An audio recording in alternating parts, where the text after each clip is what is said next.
Welcome in online class 10th class SST का chapter 7 राज्य सरकार। राज्य सरकार मैंने आपको समझाया था कि राज्य सरकार के क्या अंग हैं और राज्य सरकार में राज्य का वैधानिक प्रधान कौन होता है और वास्तविक प्रधान कौन होता है। ठीक है, आज हम पढ़ेंगे कि राज्य का वैधानिक प्रधान इट मींस राज्यपाल। इसके पहले वाली क्लास में मैंने आपको विधानसभा के शक्तियों और कार्य के बारे में बताया था और आज हम पढ़ेंगे राज्यपाल, राज्यपाल की शक्तियां और कार्य या उनकी नियुक्ति, उनके वेतन भत्ते क्या क्या हैं। ठीक है, आइए अब हम पढ़ते हैं कि राज्यपाल की नियुक्ति, कि राज्यपाल की नियुक्ति किस तरह से होती है। कि राज्यपाल द्वारा राष्ट्रपति को प्रसाद पर्यंत अपने पद पर धारण किया जाता है। कि राष्ट्रपति के द्वारा ही राज्यपाल को नियुक्त किया जाता है। उसकी नियुक्ति 5 वर्ष की अवधि के लिए ही की जाती है। कि उसको नियुक्त 5, इसका कार्यकाल कितना होता है 5 वर्ष का। लेकिन वो अपने उत्तराधिकारी के पद ग्रहण करने तक अपने पद पर बना रह सकता है।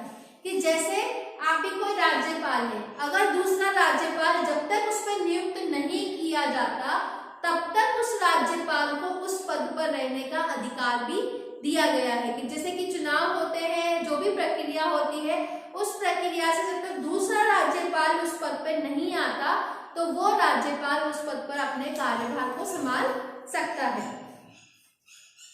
राज्यपाल को उसकी कार्य अवधि 5 वर्ष पूर्व भी राष्ट्रपति के द्वारा हटाया जा सकता है।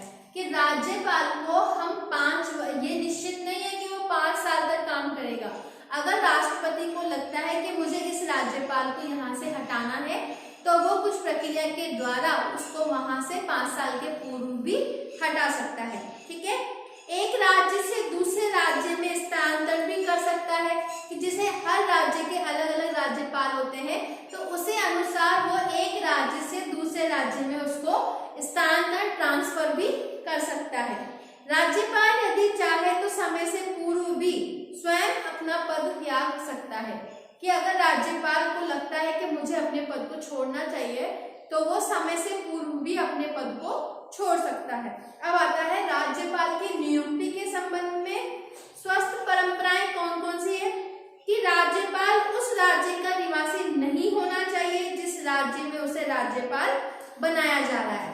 कि राज्यपाल, क्योंकि उसमें पक्षपातपूर्ण व्यवहार करने की भावना उत्पन्न हो जाती है, जिसके परिणाम स्वरूप कि राज्यपाल उस राज्य का नहीं होगा जिस राज्य में उसका रहन सहन है या जिस राज्य से संबंध है तो वो दूसरे राज्य से। कि राजस्थान राज्य का राज्यपाल दूसरे राज्य में कार्य करता है, इट मीन्स वो दूसरे राज्य में राज्यपाल बनेगा। राजस्थान का व्यक्ति दूसरे राज्य में और दूसरे राज्य का व्यक्ति राजस्थान में। फिर राज्यपाल की नियुक्ति से पूर्व केंद्रीय सरकार संबंधी राज्य के मुख्यमंत्री से परामर्श कर उसे सहमति प्रदान करते हैं। अब आता है पद की योग्यताएं व वेतन। कि उनके लिए क्या योग्यताएं और उनका वेतन भत्ता क्या होता है।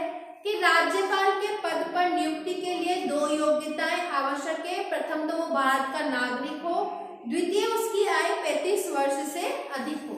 कि प्रथम कोई भी मंत्री या कोई भी होता है सबसे पहले योग्यता क्या होती है कि वो भारत का नागरिक होना अनिवार्य है और उसके बाद राज्यपाल के लिए उसको 35 वर्ष की आयु भी होना या उससे अधिक होना अनिवार्य है।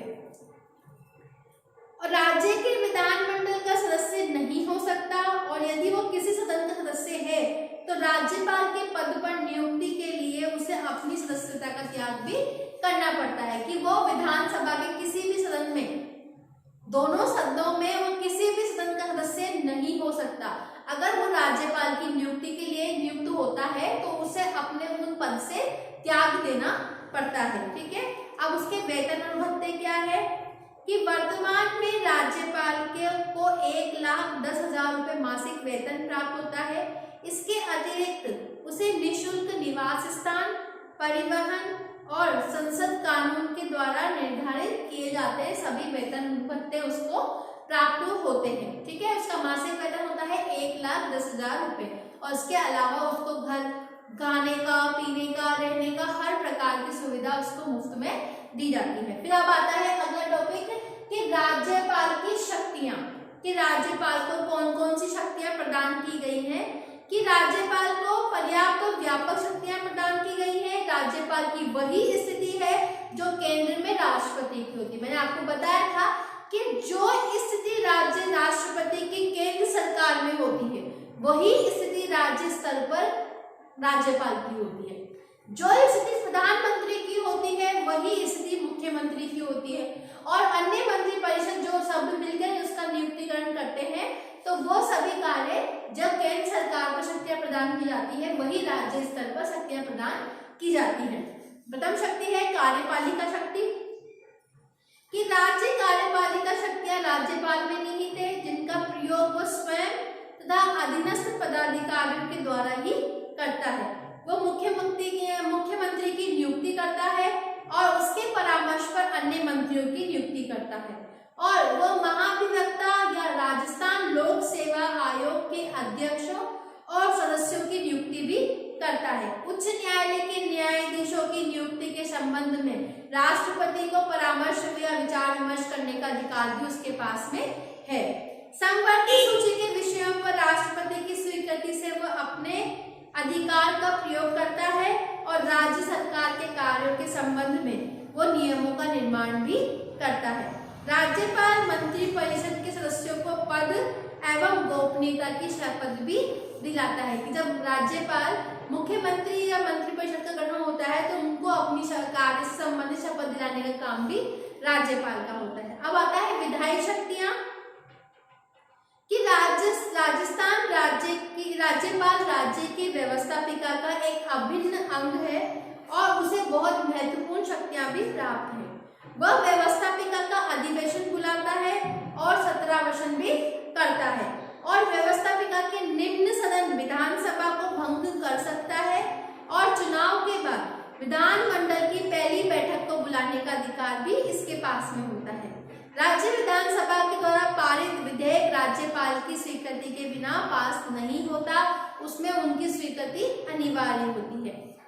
यदि राज्य के विधानमंडल का अधिवेशन न हो रहा हो तो राज्यपाल अध्यादेश जारी कर सकता है, और अध्यादेश को राज्य विधानमंडल द्वारा पारित अधिनियमों के समान ही मान्यता भी प्राप्त की गई है, कि यदि अध्यादेश विधानमंडल की बैठक में आरंभ होने के 6 सप्ताह के बाद भी लागू किया जा सकता है, वो उसमें राज्यपाल की स्वीकृति अनिवार्य होती है। ठीक है, फिर है राज्यपाल विधान परिषद के 1/6 सदस्यों को ऐसे लोगों को मनोनीत करता है जिनका संबंध साहित्य से, कला से, विज्ञान से, सहकारिता से, सामाजिकता से होता है, जिनका चुनाव राज्यपाल के द्वारा किया जाता है। अब आता है वित्तीय शक्तियां, कि राज्यपाल को कुछ वित्तीय शक्तियां भी प्रदान की गई हैं।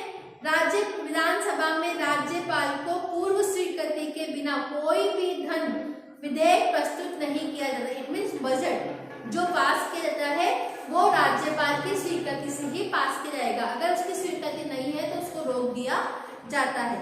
यह व्यवस्थापिका के समक्ष प्रति वर्ष बजट प्रस्तुत करता है। ये व्यवस्थापिका के सामने प्रति वर्ष हर वर्ष उसको लाया जाता है। अब आता है न्यायिक शक्तियां, कि संविधान के अनुच्छेद 161 के अनुसार जिन विषयों पर राज्य की कार्यपालिका शक्ति का विस्तार होता है उन विषयों संबंधी किसी विधि के विरुद्ध अपराध करने वाले व्यक्तियों को दंड राज्यपाल कम कर सकता है, या फिर उनके दंड को वो बढ़ा सकता है, या फिर उनके दंड को वो क्षमा भी कर सकता है। वो लोक सेवा आयोग के वार्षिक प्रतिवेदन और राज्य की आय से संबंधित महालेखा भी प्रतिवेदन प्राप्त करता है और उसे विधानमंडल के समक्ष भी रखता है।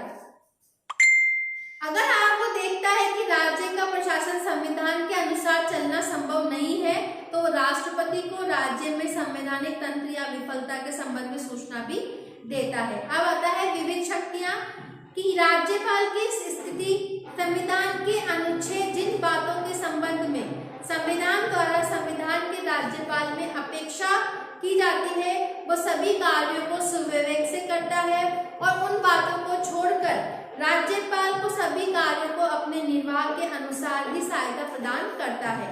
वर्तमान समय में नागालैंड, सिक्किम, असम, मणिपुर और आंध्र प्रदेश राज्य के राज्यपाल को ही इस प्रकार की विवेकात्मक शक्तियां प्रदान की गई हैं।